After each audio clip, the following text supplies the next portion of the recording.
여러분, 이런 생각을 해본 적 있으신가요? 왜 미국은 지금 한국이라는 나라와 군사동맹을 유지하는가? 얼마 전 미국 텍사스의 한 군사전략 세미나에서 이 질문이 던져졌습니다. 교수는 칠판에 단 세 글자를 적었습니다. 바로 와이 코리아. 그리고 조용히 말했습니다. 장교가 된다는 건 그 질문에 답을 할 수 있어야 합니다. 그 자리에 있던 한 생도는 평생 믿어왔던 기준이 흔들리기 시작했다고 말합니다. 한국의 K9 자주포, TOT 사격, 슈트 앤 스쿠트, 그리고 6개월 만에 전 세계를 놀라게 한 군함 정비 능력. 그건 단순한 기술력이 아니었습니다. 그는 말합니다. 나는 총을 배웠지만 그날은 전쟁을 준비하는 철학을 배웠습니다. 우리는 무기를 산 게 아니라 신뢰를 선택한 것이었습니다. 수치로 설명되지 않는 감동, 실전에서 증명된 나라, 그리고 미국 생도들의 기준을 송두리째 바꿔놓은 그 이름, 대한민국. 미국 장교 후보생의 신념을 바꾼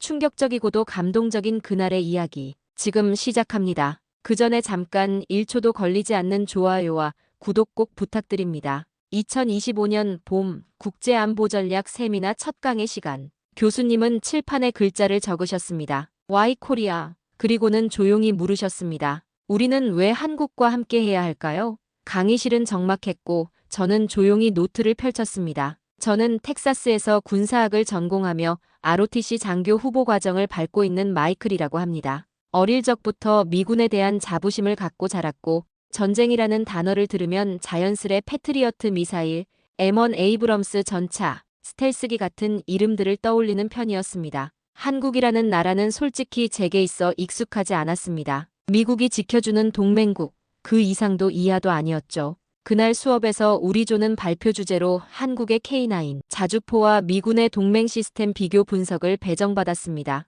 처음엔 단순한 과제로 여겼습니다. 한국 무기라면 분명 가격이 저렴해서 수출되는 정도일 거라고 가볍게 생각했죠. 하지만 자료 조사를 시작하던 중 생각을 멈추게 하는 기사를 보게 되었습니다. 캐나다 해군, 미국 대신 한국의 군함 정비 요청 6개월 만에 제출항. 단순한 계약일지도 모른다고 넘기려 했지만 이상하게 마음에 걸렸습니다. 왜 미국이 아니라 한국일까? 교수님의 질문이 다시 떠올랐습니다. 왜 하필 한국인가? 그 질문은 점점 저의 기존 신념을 흔들기 시작했습니다. 그날 밤 저는 기사를 다시 열어보았습니다. 캐나다 해군, 정비 지연된 군함을 한국에 맡기다. 내용은 간단했습니다. 미 해군과의 일정이 맞지 않자 캐나다가 현대중공업에 의뢰했고 한국은 불과 6개월 만에 해당 군함을 완전 정비해 재출항시켰다는 것이었습니다. 단순한 외주 계약으로 치부할 수도 있었지만 저에겐 이상하게 충격이었습니다. 미국 해군과 캐나다 해군은 오랜 우방인데 왜 한국이 그 자리를 대신한 걸까? 교수님이 칠판에 쓴 와이 코리어라는 질문이 계속 머릿속을 맴돌았습니다. 제가 믿어온 전략 질서에 균열이 생기기 시작한 겁니다. 조별 과제를 준비하며 저는 본격적으로 K9 바즈라라는 자주포를 검색했습니다. 처음엔 이름조차 낯설었습니다. K9 그게 뭔가 싶었습니다. 그런데 검색 결과는 놀라웠습니다.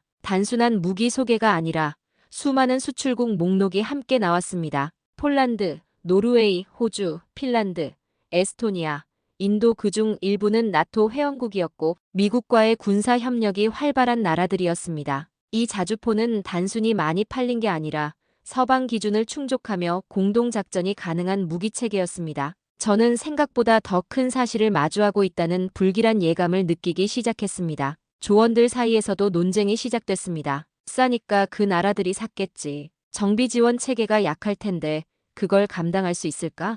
대부분이 회의적인 반응이었습니다. 사실 저도 같은 편이었습니다. 우리가 쓰는 무기보다 나은 무기일 리 없다는 생각은 쉽게 바뀌지 않았습니다. 하지만 어딘가 불편했습니다. 누군가는 저항했고 누군가는 외면했지만 사실은 우리 모두가 K9이라는 존재를 제대로 알지 못한 채 막연한 인식에 기대고 있다는 사실에 저는 점점 혼란을 느꼈습니다. 우리가 모르고 있던 그 무기의 진짜 이야기를 저는 이제부터 하나씩 들여다보기 시작했습니다. 조사를 계속하던 어느 날 저는 유튜브에 올라온 인도군의 K9 실전 운용 영상을 보게 되었습니다. 영상 속 자주포는 거친 산악 지형을 넘나들며 고지 위에서 정확히 사격을 가한 뒤 불과 30초 만에 사라졌습니다. 그 움직임은 기계라기보다 하나의 훈련된 생명체처럼 느껴졌습니다. 사격 후 곧바로 자리를 이탈하는 슈트 앤 스쿠트, 여러 포탄이 같은 시간에 동시에 명중하는 TOT 사격, 위치 추적 기반의 자동 조준 시스템까지.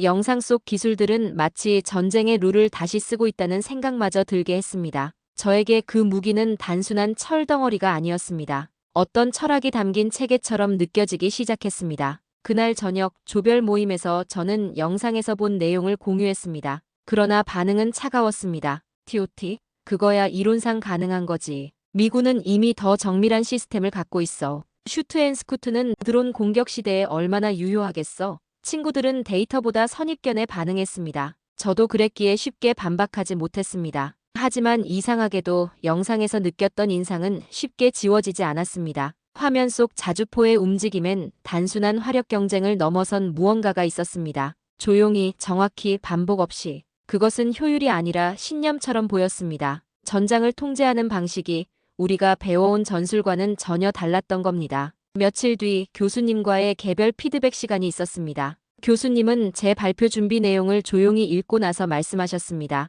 자네가 본 영상은 그냥 무기를 보여주는 게 아닐 걸세. 한국은 단지 자주포를 만든 게 아니야. 전장을 설계한 나라야. 저는 그 말에 대답하지 못했습니다. 교수님은 이어서 말하셨습니다. 전쟁에서 총보다 중요한 건 예측이야. 그리고 그 예측이 가능하려면 시스템이 준비되어 있어야 하지. 저는 그때 처음으로 시스템이라는 단어를 다르게 받아들였습니다. 우리가 가진 무기가 강하다는 믿음만으로는 설명되지 않는 세계가 있다는 걸 그날 알게 되었습니다. 그날 이후 저는 생각보다 더 자주 K9이라는 단어를 검색하게 되었습니다. 그 이름은 기사마다 달리 불렸습니다. 어떤 곳에선 한국산 자주포, 또 어떤 곳에선 나토 공동운용 가능 플랫폼. 이름은 달라도 공통된 건 하나였습니다. 실전에서 검증됐다는 점이었습니다. 저는 특히 폴란드 사례에 집중했습니다. 15조 원 규모. 단순한 대량 계약이 아니라 미국이 아닌 나라의 무기를 전략적 전력으로 받아들였다는 사실이 충격이었습니다. 심지어 폴란드 국방장관은 우리는 미국산 M109가 아닌 한국산 K9을 선택했다. 이유는 명확하다고 말했습니다. 저는 그 명확함이 뭔지 알고 싶어졌습니다. 수치와 그래프, 기술 사양을 보며 점점 낯선 감정이 들었습니다. 제가 지금까지 배운 많은 것들이 단순히 미국 중심, 서방 중심의 시야였다는 걸 알게 됐습니다. 그리고 그 중심에서 놓치고 있던 나라가 한국이라는 사실이 마음을 무겁게 했습니다. 그때쯤부터 저는 우리가 옳다는 전제가 과연 언제부터 당연했던 건지 되묻기 시작했습니다. 강한 무기를 가진 나라가 아니라 전쟁을 설계할 수 있는 나라가 실제로 이기는 거라면 우리 동맹은 과연 지금도 준비된 선택일까? 저는 그런 질문을 스스로에게 던지기 시작했습니다. 이건 단지 무기 이야기가 아니라 우리가 누구를 믿을 수 있느냐에 대한 문제였습니다. 그날 밤 팀 발표 자료를 다시 정리하다가 저는 한화 디펜스의 공식 설명을 보게 되었습니다. K9은 단순한 자주포가 아니라 실전 위주 설계 기반 통합 플랫폼이라고 쓰여 있었습니다. 전쟁은 실험실에서가 아니라 예고 없이 터지는 상황에서 증명된다. 그 말이 가슴 깊이 박혔습니다. 우리는 늘 모의 상황에서 강했고 한국은 실제 전장에서 살아남는 방법을 알고 있다는 말처럼 들렸습니다. 이제는 점점 더 분명해지고 있었습니다. 우리가 왜 한국과 함께하는가라는 질문은 사실상 우리가 신뢰할 수 있는 시스템은 무엇인가라는 질문이었습니다. 그리고 그 답이 점점 가까워지고 있었습니다. 발표를 일주일 앞둔 어느 날 밤, 저는 다른 자료들을 뒤지던 중 연평도 포격전 관련 영상을 보게 되었습니다. 2010년 북한의 포격에 대응한 K9의 실전 기록. 당시 100발 이상을 정확히 응사했고 방어 사망자 없음. 무엇보다 고장이 발생한 상황에서도 인근 자주포가 빠르게 포지션을 교체하며 대응을 이어간 작전 장면은 놀라움 그 자체였습니다. 그건 전술이 아니라 살아남기 위한 설계처럼 느껴졌습니다.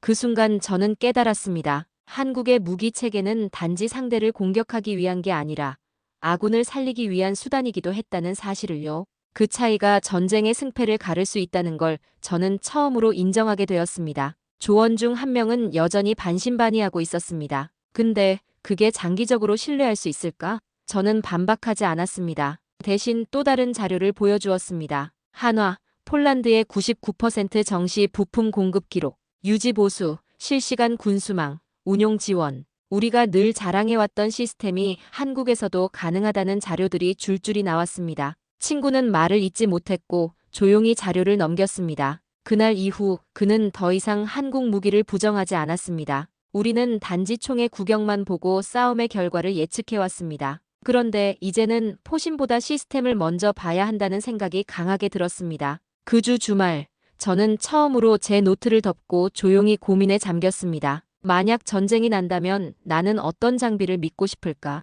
어떤 시스템이 내 생존 확률을 높여줄까? 그리고 만약 내가 지휘관이라면 어떤 파트너와 함께 작전을 짤 수 있을까? 그런 상상을 했을 때 이상하게도 제 머릿속에 먼저 떠오른 건 한국산 K9이었습니다. 낯선 나라의 무기였지만 지금은 가장 먼저 믿음이 가는 체계였습니다. 그리고 그 신뢰는 숫자가 아닌 경험과 설계에서 비롯된 것이라는 사실을 저는 점점 더 확신하게 되었습니다. 저의 생각은 변하고 있었고 그건 단지 무기 때문만은 아니었습니다. 발표를 준비하는 마지막 며칠 동안 저는 왜 미국이 한국과 함께하는가라는 질문에 정면으로 마주하게 되었습니다. 단지 지리적 위치 때문일까? 아니면 정치적 필요 때문일까? 제가 발견한 대답은 그 어느 쪽도 아니었습니다. 그것은 전쟁을 바라보는 태도의 문제였습니다. 한국은 단지 전장을 이기기 위해 무기를 설계한 것이 아니라 피해를 최소화하고 억제하기 위한 전략을 구현해낸 나라였습니다. 그 철학은 단순히 포탄의 무게나 발사 속도로 환산될 수 있는 것이 아니었습니다. 그건 생존을 목표로 한 기술이었고 전장을 통제하려는 의지를 담은 시스템이었습니다. 저는 처음으로 전쟁을 줄이기 위한 무기라는 개념을 받아들이게 되었습니다. 수업이 있는 날, 교수님은 발표를 앞둔 우리 팀에게 짧게 말씀하셨습니다. 사람들은 무기를 비교할 때 성능만 본다. 하지만 장교는 그 무기를 설계한 사람의 의도를 읽어야 한다. 그 말씀은 저에게 깊이 꽂혔습니다. 저는 점점 단순한 기술 보고서가 아닌 하나의 전략적 문화를 읽고 있다는 생각이 들었습니다. K9은 단지 자주포가 아니라 국가의 철학이었고 생존의 공식이었습니다. 미국이 그들과 협력하는 이유는 단지 비용이나 정치 때문이 아니라 그런 철학을 공유할 수 있기 때문이라는 결론에 다다랐습니다. 제가 처음엔 가볍게 넘겼던 그 자주포는 이제 저에게 무게감 있는 존재가 되어 있었습니다. 발표 전날 밤, 저는 팀원들에게 말했습니다. 우리는 지금 단지 한 나라의 무기를 소개하는 게 아니야. 우리가 누구와 함께 갈 것인가, 왜 함께 해야 하는가에 대한 우리의 대답을 준비하고 있는 거야. 친구들은 잠시 조용히 있었습니다. 모두가 알고 있었던 겁니다. 지금까지 우리가 준비한 이 발표는 단지 성능 비교 보고서가 아니라 미래를 설계하는 선택에 가까웠다는 걸요. 그리고 그 선택의 방향이 한국이라는 이름에 도달한 것은 단지 운이 아닌 필연이라는 것을 점점 받아들이게 되었습니다. 전날 밤, 저는 발표 자료의 마지막 슬라이드에 조용히 한 문장을 추가했습니다. 우리는 이 선택을 믿기로 했습니다. 발표 당일 강의실은 예상보다 조용했습니다. 조장인 제가 앞에 나서서 먼저 입을 열었습니다. 우리는 오늘 하나의 자주포에 대한 이야기를 준비했지만 사실은 하나의 철학에 대한 이야기를 하게 되었습니다. 친구들은 고개를 숙인 채 발표 슬라이드를 넘기기 시작했고 저는 발표 중반부에 K9의 실전 영상을 재생했습니다. 연평도에서, 카슈미르에서, 북유럽의 혹한 속에서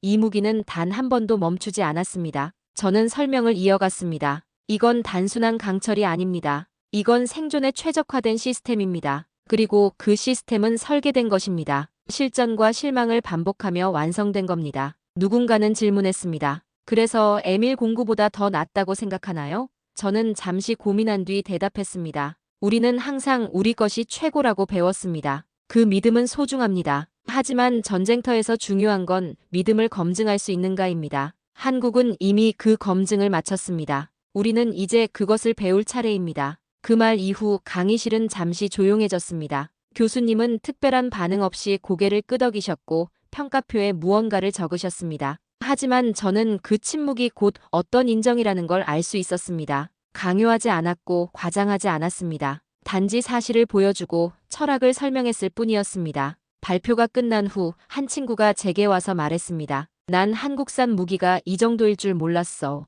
솔직히 좀 놀랐어. 그리고 내가 왜 그걸 그렇게 진지하게 설명했는지도 이제는 좀 알 것 같아. 저는 대답 대신 조용히 웃었습니다. 이 발표는 단지 성적을 위한 작업이 아니었습니다. 제 스스로에게 던졌던 질문에 대한 해답을 찾아가는 과정이었습니다. 그리고 그 질문은 아주 단순한 말에서 출발했습니다. 우리는 왜 한국과 함께하나요? 그 물음에 저는 비로소 제 방식으로 답할 수 있게 되었습니다. 총보다 빠른 설계, 진심보다 강한 전략. 그것이 지금 우리의 선택을 설명해주는 말이었습니다. 그날 이후 저는 스스로에게 자주 묻게 되었습니다. 만약 실제 전장에서 내가 지휘관이라면 어떤 장비를 믿고 어떤 파트너를 택할 것인가? 수업에서 배운 수많은 이론들이 현실의 상황에 맞닿을수록 질문은 점점 더 무거워졌습니다. 과연 빠르고 강한 무기가 항상 좋은 무기일까? 그것이 언제, 어디서, 어떻게 쓰이는지에 대한 고민 없이 단지 출력과 수치만으로 평가하는 것이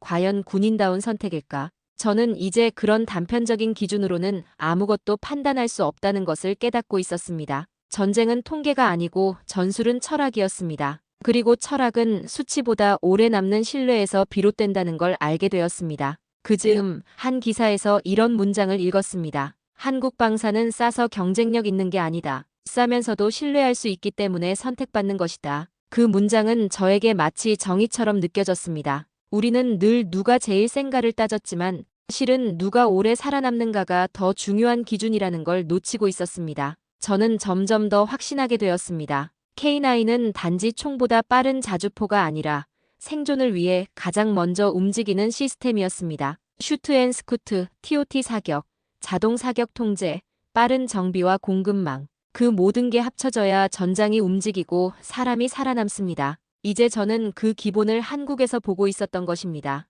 주중 어느 날 교수님은 마지막 과제로 동맹의 조건을 주제로 한 짧은 에세이를 쓰라고 하셨습니다. 저는 그날 밤 책상 앞에 앉아 오래 고민했습니다. 그간 배운 수많은 이론과 데이터를 넘겨보다가 결국 제 발표 노트를 다시 펼쳤습니다. 우리는 한국을 선택했습니다. 그건 전략이자 철학이었습니다. 그리고 무엇보다 생존의 신뢰였습니다. 그 문장이 저절로 써졌습니다. 이상하게도 손끝이 떨리던 그 순간 저는 처음으로 동맹이라는 말의 무게를 실감했습니다. 단순히 같은 편이 되는 것이 아니라 위기 속에서도 흔들리지 않고 등을 맡길 수 있는 나라. 지금 제가 가장 먼저 떠올릴 수 있는 그런 존재는 한국이었습니다. 한 학기가 끝나갈 무렵 우리 수업에 외부 강연자가 방문했습니다. 한화 디펜스의 글로벌 전략팀에서 일했던 전미 해병대 장교 출신의 군사 전문가였습니다. 그는 강연 도중 이렇게 말했습니다. K9은 단순한 자주포가 아닙니다. 나토에서 처음으로 비서방계 무기가 동맹작전 핵심에 들어간 사례입니다.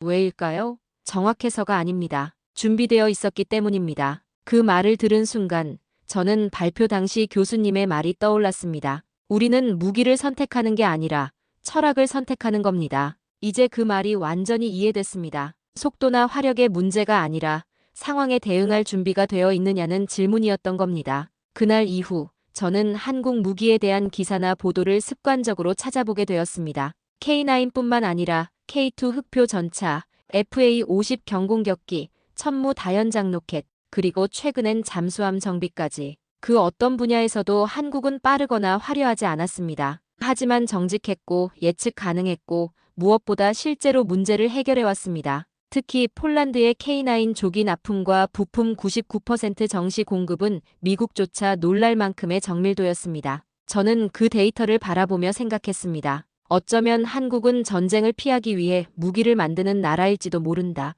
그리고 그런 나라와 손을 잡은 미국의 선택은 다시 보니 옳았다는 생각이 들었습니다. 저는 그 생각을 발표 이후 팀 회고록에 적었습니다. 교수님은 한 문장을 밑줄 치셨습니다. 우리는 속도보다 신뢰를 선택했습니다. 그 밑줄을 본 순간 제 마음속에 있었던 질문 하나가 서서히 정리되기 시작했습니다. 왜 우리는 한국과 함께하는가? 이 질문은 처음엔 외교 정책이나 비용 문제처럼 들렸습니다. 그러나 지금은 다르게 다가옵니다. 전장의 혼란 속에서 등을 맡길 수 있는가? 명령 없이도 움직여줄 수 있는가? 그리고 싸움 없이도 평화를 만들어갈 수 있는 시스템인가? 저는 이 질문에 조용히 그리고 분명하게 답할 수 있게 되었습니다. 그렇습니다. 우리는 옳은 동맹을 선택했습니다. 지금 이 글을 쓰는 저는 다음 학기를 앞두고 훈련소 일정표를 검토하고 있습니다. 곧 정식 장교 후보생으로 들어가게 되겠죠. 아직 갈 길은 멀지만 저는 이제 한 가지 확신을 가지고 있습니다. 장교가 된다는 건 총을 드는 것이 아니라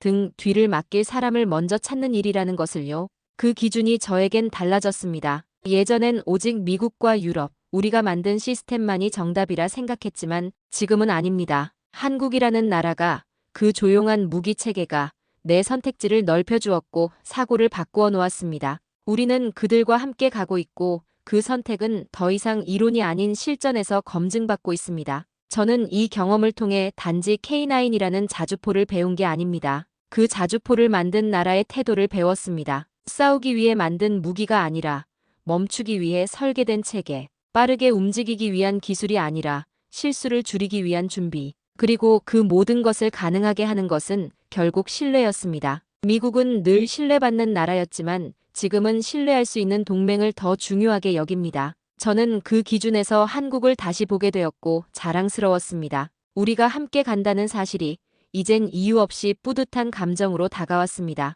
그건 단지 전쟁을 위한 선택이 아니라 평화를 위한 설계였으니까요. 이제 저는 말할 수 있습니다. 우리가 한국과 함께하는 이유는 단지 지정학 때문이 아닙니다. 단지 싸움에서 이기기 위해서도 아닙니다. 그것은 우리가 가진 기준, 우리가 원하는 철학, 그리고 우리가 믿을 수 있는 시스템이 한국이라는 나라 안에서 구현되고 있기 때문입니다. 교수님은 말했습니다. 위기의 순간, 동맹이란 결국 신뢰의 무게다. 저는 그 말에 동의합니다. 우리가 선택한 동맹은 옳았습니다. 그리고 언젠가 제 후배가 저에게 같은 질문을 묻는다면 우리는 총이 아니라 철학을 선택했다. 그리고 그것은 우리의 가장 현명한 선택이었다고 말할 것입니다. 오늘 사연은 여기까지입니다. 오늘 사연에 대한 여러분의 생각을 댓글로 남겨주세요. 귀한 시간 내주셔서 감사합니다. 지금까지 감동신호등이었습니다.